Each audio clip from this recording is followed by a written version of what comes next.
देवभूमि क्षत्रिय संगठन की समानता के अधिकार के लिए शुरू की गई अन्न त्याग यात्रा रविवार को सोलन पहुंची, जहां पत्रकारों से बातचीत के दौरान संगठन के प्रदेशाध्यक्ष रोमित सिंह ठाकुर ने कहा कि 27 अगस्त से 100 दिन की अन्न त्याग यात्रा शुरू की गई है। यह यात्रा 5 दिसंबर को बड़े जनसैलाब के साथ सोलन के कुनिहार पहुंचेगी। अन्न त्याग यात्रा के दौरान उनकी पार्टी 100 दिनों के लिए 10 मुद्दों पर संघर्ष करके सरकार को कुंभकर्णी नींद से जगाने का प्रयास करेगी। रोमित ठाकुर ने कहा कि आने वाले आम चुनाव से पहले वह हिमाचल के 4 लोकसभा क्षेत्रों का दौरा करेंगे।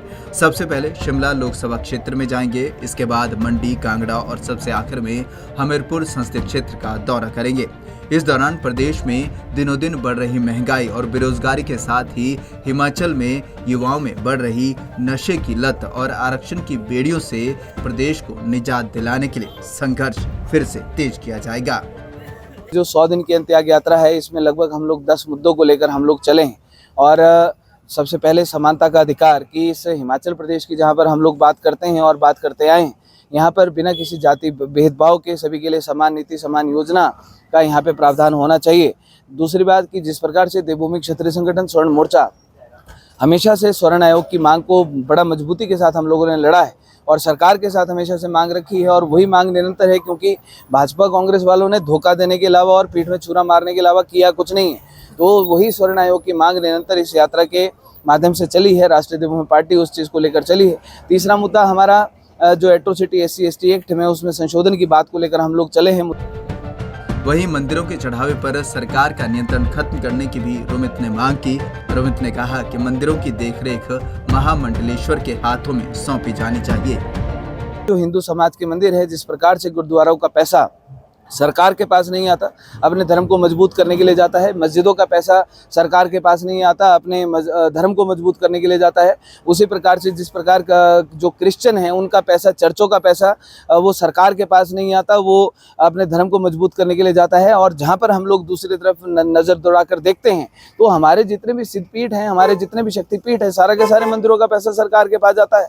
और जहाँ पर हमारे, चाहे हम लोग अपने हिंदू समाज की बात करें, चाहे हम लोग सनातन समाज की बात करें, और जहाँ पर इस पैसे का प्रयोग होना चाहिए वहाँ पर इस पैसे का प्रयोग सरकारें करती हैं।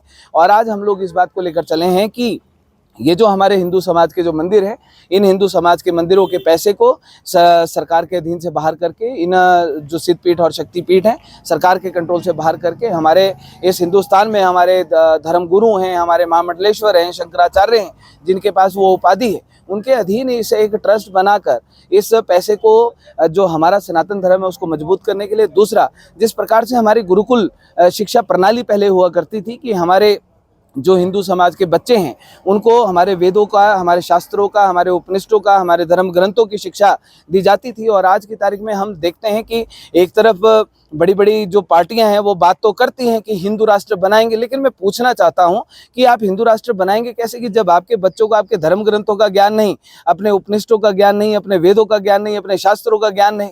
अगर इस प्रकार से अगर हिंदू राष्ट्र के बनाने की अगर नींव रखने की बात की जाती है तो मुझे लगता है कि खोखले वादों से ज्यादा इसमें कुछ है नहीं। अन्न त्याग यात्रा के जरिए एक बार फिर रोमित ठाकुर ने सरकार के खिलाफ झंडा बुलंद कर दिया है। 100 दिन तक चलने वाली यात्रा 27 अगस्त से शुरू हुई थी और 5 दिसंबर को इसका समापन सोलन के कुनिहार में होगा। पंजाब केसरी टीवी के लिए सोलन से कीर्ति कौशल की रिपोर्ट।